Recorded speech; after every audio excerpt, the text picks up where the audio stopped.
The Pittsburgh Steelers make 3 monster moves to their roster yesterday and release 3 players. And let's talk about one, Mike Tomlin, who seems to be changing and adjusting his philosophy this offseason, which gives me and should give you, the fans, a little bit of hope for 2024. Welcome back to Mike Drop Sports, everybody. I'm Jason. Let's talk about this stuff that's going on with the Steelers. We broke out yesterday, talked about it on our live show when the Pittsburgh Steelers released Mitchell Trubisky, quarterback, punter Presley Harvin, and right tackle Chuks Okorafor. We're going to talk about all 3 of those guys a little bit, but let's first start with Mitchell Trubisky, the quarterback. This leaves now Kenny Pickett as the only quarterback remaining on the roster, considering Mason Rudolph heads into free agency, and free agency is rapidly approaching. Again, with these cuts, it creates a little bit of cap space, so the Steelers can now start to put together a package if they want to retain Mason Rudolph. And I think that both sides do have interest, and there was some reports out there that we've talked about saying that Mason wasn't interested, all that, blah, blah, blah. That's bullshit, in my eyes anyway. Mason Rudolph does have interest, and Mason Rudolph and the Steelers want to continue to do business, but the price has to be right, and Mason has to do what's best for Mason. But let's talk about the release of Trubisky, a guy that made $20-some million here in Pittsburgh and didn't really play a whole hell of a lot. So we're going to see Mitchell Trubisky now get a fresh start somewhere, and somebody will pick Mitchell Trubisky up. But he failed here in Pittsburgh, and they did have hope for a guy like him. But he was anointed the starter the minute he was signed to those dollars. And he was the highest paid quarterback, and that was just going to be it. So the Pittsburgh Steelers had no choice but to start Mitchell Trubisky, basically, just because of the dollar figure that they put on Mitchell. So now that they released him, this frees up some cap space, and now the Mitchell Trubisky experiment is over in Pittsburgh, and I think most fans are excited about that because he failed mightily.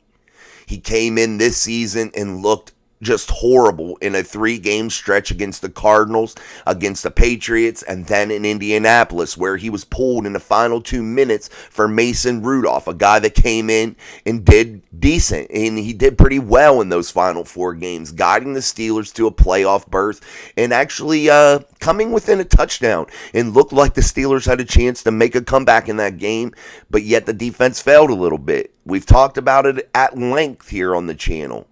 But I think the release of Mitchell Trubisky now shows a guy like Mason Rudolph, who's headed into free agency, that the Steelers are serious about giving him an actual opportunity to compete with one Kenny Pickett. Because when you remove Mitchell Trubisky, the guy making the most money in the quarterback room, from the roster, it has to give Mason Rudolph a little bit of hope. Because I think that if they would have kept Mitchell Trubisky, Mason would have probably thought to himself, man, I got to go up against 2 guys again. Is there a different place, a different team in the NFL that I can go to? I only have to focus on beating out one guy and have a better opportunity to start. And I think that would have weighed heavily into his choice and into his decision. However, now that the Steelers have shown, basically, they're trying, I think, to prove to Mason that he is going to have that opportunity without just basically flat out saying, hey, man, you got a real good chance to be the starter here. Because I think they want that to be a quarterback competition in camp this year.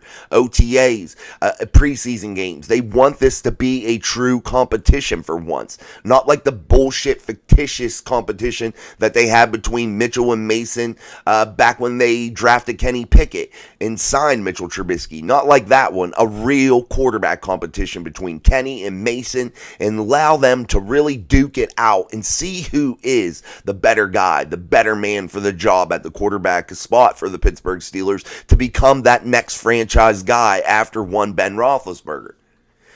I just think that this was a good move by the Steelers. Again, the cap space that it freed up, that helped a great deal, but I think this message shows a lot more than that. And I think if you're the Pittsburgh Steelers, it was a great move. And I think it really shows Mason your seriousness and how you want to do business with him and why you want to do business with him, that you're going to get rid of others to give him that chance to move him up the ladder just a little bit more inside of that building. And the Steelers have showed a lot of commitment to Kenny Pickett, guys. He's a first-round pick. They're going to. The first-round picks they have that 50-year option. You can have that guy for 5 years. So the Steelers have options with Kenny Pickett, and they're going to put faith into him because they drafted him in the first round. So you look at the Steelers and you look at how they're constructed, they still have to bring guys in. And I think bringing a guy like Mason Rudolph in, and potentially even a guy like Ryan Tannehill to put as the third, would make that a really solid quarterback room. If your third string quarterback could be a guy like Ryan Tannehill, and your second string or first string be either Kenny or Mason, I think you have a very solid room. And especially adding a guy like Tannehill, that would add a real familiarity to the offense and a guy that the other two could be a sounding board off of and really beat with questions and really get some good advice from him on how to play an Arthur Smith-driven offense. So, guys, I think that was a great move by the Steelers. I really, really do. But let's move on to a couple more big ones that happened yesterday, and that was one release of Presley Harvin, a guy that had to go, man. His inconsistencies as a punter in the NFL are horrible. He didn't make a huge bag here in Pittsburgh. He's on that rookie contract, but the Steelers really gave him every opportunity and chance to succeed, but Presley Harvin just couldn't become consistent as a punter, as an NFL punter. When you're shanking punts on a regular basis, you're really hurting your football team, especially defensively. You're pinning their backs against the wall, and they have tough situations to fight out of continually throughout a football game, and especially in close football games. That hurts, and the Steelers just couldn't tolerate that any longer, and I'm not sure why they tolerated it as long as they did. Presley Harvin had a monster leg, but I think that they fell in love with that, and they fell in love with his size and maybe the things that they could have done with him, but it just didn't work out. So Presley Harvin, the punter, is now gone. So the Steelers have to turn to maybe free agency to catch a punter, tryouts, things of that nature. Also, the draft is coming up. So they have options to try to find a new punter and somebody hopefully that can be a little bit more consistent. Now you have the release of Chukwuefor, and that one's a big one too, guys, because now that leaves only the two the two tackles. Well, you could say they're both two left tackles. Dan Moore Jr., I guess, can't play right tackle, which puzzles me still to this day. But anyway, Broderick Jones, Dan Moore, they are the bookends of that offensive line right now. So you're going to have to add some depth and possibly somebody to replace Dan Moore Jr. and slide Broderick back over to the left tackle spot, his more natural position. So Broderick filled in. He did really well. He played right tackle, but I think he could really excel at the left tackle spot. So let's hopefully find somebody here in this draft. And that's where I think the Steelers are really going to go in that round one area, especially if the run on the tackles isn't super early and there are still some great guys available. And I think that's really going to dictate the first round pick for the Pittsburgh Steelers when those runs on those position groups happen. So if there's a run on a position group early, say it is the tackle spot, I think the Steelers may go corner or something of that nature. They're going to take the best athlete at the position group of needs on the team. They have many holes, many needs. Corner, they need quarterbacks, but I don't think they'll take a quarterback. They need a tackle. They need a center. They need a wide receiver. So there are spots out there. Inside linebacker. They couldn't hurt to pick up a safety. So there are many holes to fill. And I think the Steelers are going to just really look at this draft as, hey, whatever run happens first, we'll swipe that off the board. Who cares? We have so many other holes. We're going to get the best player available at our position groups that we need right now. And if that happens to be tackle, center, if that happens to be cornerback, I think they're going to pull the trigger on that. So in my eyes, I think the Pittsburgh Steelers do draft a tackle in this year's draft, and I think it's early, within the first two rounds. I think it's going to be within round 1 or 2, and they have pick 20 and pick 51. I think with either one of those picks, you could see a center or a tackle picked early, and I'm hoping that it's both. I hope that the run on tackles doesn't happen super early, and I hope the Steelers are able to still get a quality guy at 20, and perhaps maybe they even bump up a little bit if there is a left or a right tackle available that really stands out, a guy maybe that Broderick's played with at Georgia, maybe the Alabama guy, maybe Guyton from Arizona. There are definitely some tackles out there that could really make some big waves and become a rookie starter for the Pittsburgh Steelers. So, guys, all those cuts, all those things happening on the roster, big moves happening for your Pittsburgh Steelers yesterday, and that was an excellent strategic way to do it. Get rid of all three of them, get dropped down right away. It shows Mason a message. It shows what you're about. It shows about the change you're trying to make within that building. I think it sends a message to the rest of the players on the roster. We're serious about winning. We're making some moves. We're not remaining stale and stagnant. We're really trying to figure this thing out and get geared up early ahead of the draft, ahead of free agency, and really have our game plan ready to go the minute free agency starts. So we'll see how this all plays out. But I want to talk about Mike Tomlin also before we end this episode today. And I had a commenter say that we got to quit apologizing for Mike Tomlin. And if you've watched this channel, guys, you absolutely know in no way, shape, or form do I apologize for Mike Tomlin. I give him really no credit most of the time. But when there is credit due, I have to give it to him because I have to be a realist about it. And I have to tell you what I think and what the truth is. Mike Tomlin has changed a little bit this offseason, guys. He is doing things a little bit differently. When you're allowing more position type coaches to come into that offensive side of the ball in terms of like passing game coordinators, offensive quality control analysts, things of that nature. I think they're going to add some of those pieces if they haven't already. They had like an extra guy with Mike Sullivan. They added new wide receivers coach. They add a new QB coach. Arthur Smith is making the hires. I think Mike Tomlin is pulling his thumb off of the offense a little bit and allowing his guys, Arthur Smith, the guy that he just hired, to do kind of his own thing and handle that offense. A guy that I think he can trust fully with that offense, that has the kind of same mentality as Mike does in terms of run game, run first, play action type shit. So I'm thinking that Mike Tomlin is changing, guys, and that should give us a little bit of hope. And I'm not saying it's a definitive answer because I don't know Mike Tomlin. I don't talk to Mike Tomlin, so I don't know.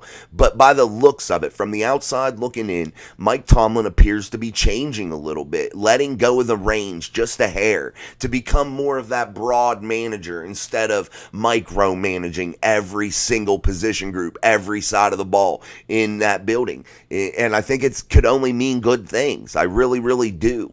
And you have to give Mike Tomlin, a guy that's been there almost 2 decades, a little bit of credit here for adjusting, for trying to change a little bit. However slight those changes may be, it's a positive change. It's a step in the right direction. And yes, we all wanted a hire from one of those Shanahan, McVay type coaching trees. Yeah, we did. We definitely did. Everybody pretty much wanted that. They wanted a new, exciting, geeky type guy that was a football nerd. But you got a guy that's a hard-nosed fella in Arthur Smith, a guy that wants to run a brand of offense that is consistent with the head coach. And I think that allows Mike Tomlin to have a little bit more of a comfortable feel. And I'm glad that he's doing it because it allows him to ease off a little bit. It allows him to pull back off of that offense just a hair. And I think without Mike Tomlin meddling in that offense, I think it could do big things. And again, we talked about the quarterback position. That's going to be imperative. But I think Arthur Smith is going to be able to make whatever quarterback's there at least serviceable and work. Because I think Kenny Pickett can win games. I just don't think he'll ever be that elite guy. I think if they're able to sign a guy like Mason Rudolph or Ryan Tannehill, you'll have a good plan in place that if Kenny doesn't work out again or he gets injured again, there is a spot for them. But I will say this, guys, if they do sign Mason Rudolph and Mason gets to have that true competition for the number one spot at quarterback to start in week 1 of the 2024 season, I don't think Mason ever looks back, and I don't think he relinquishes that number 1 spot unless it's due to injury or something like that. Because I think Mason Rudolph is superior to Kenny Pickett right now at this stage of the game. And I think Mason Rudolph realizes that if he does get that opportunity, if he is afforded that opportunity to come back to Pittsburgh at the right price, that he is going to never take his foot off the gas and he's not going to relinquish that for as long as he possibly can. And I think you could see the makings of a guy that could be a starter for several years here in Pittsburgh. And I think that could spell good things. And a quarterback competition is only good, is only positive, and I think it's going to add some fire into that building a little bit, and it's going to make the players on offense get behind their guy, and we'll see how that goes. Yeah, it could take a turn in the opposite way. It could make maybe a little bit of a problem. You know, you have guys that are for Kenny, guys that are for Mason, blah, blah, blah. Maybe that creates a little bit of tension and button heads, but I think in the end, when the dust settles and the competition is over and somebody is chosen to be the guy, I think the Steelers have a solid enough coaching staff right now that everybody will get behind whoever they choose, and I think that could be a good thing for the Steelers. I really, really, really do, guys, and I'm so proud of how the Steelers are adapting this offseason and how they are definitely making some changes. And don't believe all the national media bullshit about Mason Rudolph. There's too many people in Pittsburgh that are relatively close to him in ways that we all aren't, that the national media isn't also, and they may know more than we do. And from all the reports, they're saying that Mason Rudolph hasn't made up his mind at all, and that he is very, very much open to returning to the Pittsburgh Steelers, as we've heard from Art Rooney and the Steelers organization that they are interested in doing business with Mason also. A guy that on many lists isn't even ranked in the top 13, 14 top free agent quarterbacks inside of the NFL this offseason.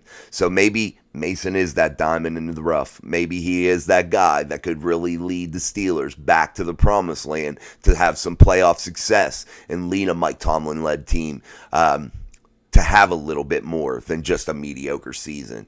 And maybe this year, with the changes that Mike Tomlin's making, it adds a little oomph to that building and maybe takes Mike Tomlin's fingerprint off of this franchise just a little bit. Just a little bit, to allow their coaching staff to work and do the things possible, or make things possible for them to succeed down the road further, instead of being bounced in the first round, barely backing into the playoffs, or just missing the playoffs with a subpar, mediocre, average record. So hopefully a guy like Arthur Smith maybe adds a win or two to that building, and we'll see how it goes. We'll see how this quarterback room shakes out and how it actually comes together, and we'll see if Omar Khan can have another stellar draft like he did last season.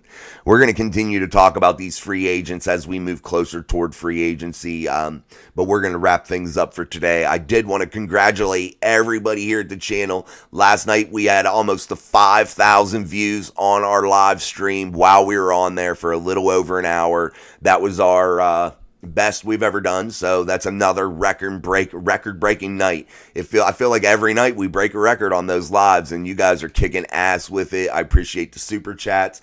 I appreciate all the comments. You guys, your interaction means a hell of a lot to me. It makes the show, it really keeps things going, and I appreciate you guys doing all the necessary things like hitting the like button, sharing it, all that stuff, because you could see it was really making a difference. And you see some of these bigger channels, some of these bigger live shows, they'll have 600-700 got people watching their live show. Guys, at one point we were almost at 200 viewers at one time while we were live, and that's competing with those bigger shows if you really think about it. And I couldn't do that without you. That's absolutely amazing that we here at the Mic Drop channel and this community of people, that we were getting that many views and getting going like that. That's amazing to me, that a channel that has just a little under 2,000 subscribers could make that kind of noise. So thank you again, guys. I appreciate it so much, and let's continue to break records. Tonight we won't have a live show, but Wednesday we will be back with our live show. We'll see. Maybe I'll move it till tonight. I didn't think about that. I do have stuff to do Wednesday with basketball, my son lifting weights for football. So maybe we will move it. So the live show could be a little bit longer. We'll see how that goes. Look for an announcement today on the community section, and watch for maybe a live show to pop up. We'll see how this all pans out today as we move forward here on a Tuesday. And again, thank you for joining us here on a Tuesday for the Mic Drop Sports daily upload, and I appreciate that. And guys, we got to come up with some names for our shows here. we just use the channel name. But I think we need some names. I'm going to put a couple polls up or something, or the live show. We're going to figure some things out here and try to find a name that we would all like for the live show and for our daily content. So, yeah, big things happening here at Mike Drop Sports. So continue to watch. Until next time, I'm Jason, and this is Mike Drop Sports. Peace.